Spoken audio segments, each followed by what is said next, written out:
Today, we learn about the powers of monomials. So the steps for the powers of monomials are you raise the coefficient to the outer exponent. The next step would be to use the power rule to simplify that exponent. The power rule says a to the n raised again to the n power is a to the n times n. Basically, you multiply your exponents. So let's look at number 1. Again, you have a power raised to another power, which would tell you to multiply your exponents. So 2 times 5 would give you 10. On 2, you have to raise your c to the third power, and then the d gets raised to the 2 times third power. So this would result in c cubed d to the 6th power. The next example we look at is number 3. Keep in mind this -4 is being left out of the parentheses, so it is not being raised to the third power. So you have -4 m to the third power n to the 4 times third power. This would result in -4 m cubed n to the 12th. On 4, you would raise 2 to the 5th power, x to the 2 times 5th power, and y to the 5th power. Okay, 2 to the 5th power, keep in mind this is 2 times 2 times 2 times 2 times 2, which is 4 times 4 times 2. This would be 16 times 2, which would give you 32.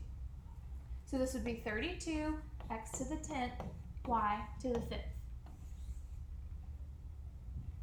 The next problem we look at is number 5. Again, this is very similar.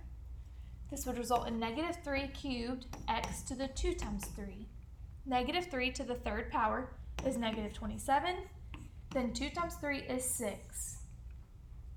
On number 6, this one just involves a fraction. So you would do 1/2 to the third power, a to the 3 times 3, b to the 4 times 3, and c to the 5 times 3. 1/2 to the raised to the third power is an 8. 3 times 3 is 9, 4 times 3 is 12, and 5 times 3 is 15. Let's look at the next problem. Your -2 would again be squared. You would have an a, which is already raised to the 4th, would be multiplied by 2. And again, b, which is already raised to the 6th, would again be multiplied by 2. -2 squared is 4. 4 times 2 is 8, and 6 times 2 is 12.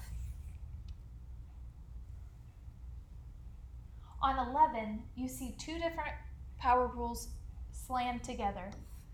So again, -2 squared, a squared, b, 2 times 2.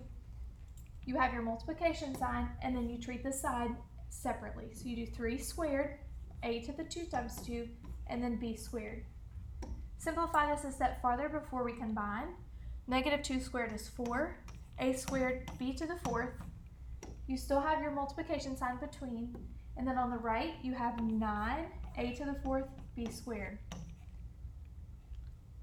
We are multiplying numbers with like bases. This goes back to the product rule that you learned a few days ago.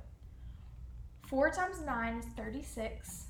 When we multiply numbers with like bases, we add the exponents. So 2 plus 4 is 6, and then for the b, the 4 and the 2 again is 6. The next problem is 14. It's a bit harder, but just stick with it. So right here you have 3 to the 4th, x to the 3 times 4, y to the 4. You subtract, treat this side separately, so you have 7 squared, x to the 5 times 2, y squared. And then for now, just leave this added on. Okay, we're going to simplify this a step farther. 3 to the 4th power is 81, x to the 12th, y to the 4th. Then we subtract, 7 squared is 49. Oops. Again, 7 squared is 49, x to the 10th, y squared, times x squared, y squared. Now we're going to simplify this green before we move on. So I'm going to rewrite the yellow.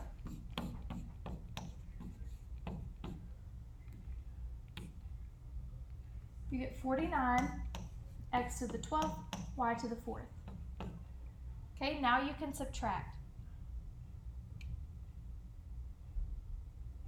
This will result in 32, x to the 12th, y to the 4th as a final answer. The next screen is now over geometric applications.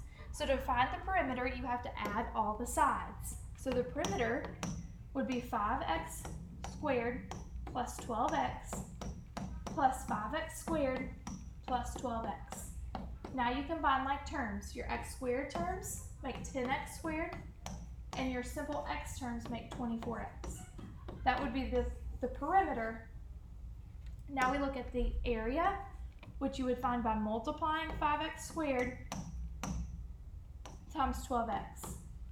5 times 12 is 60, and between the two you have 3 x's. This is how you find the perimeter and the area of a rectangle.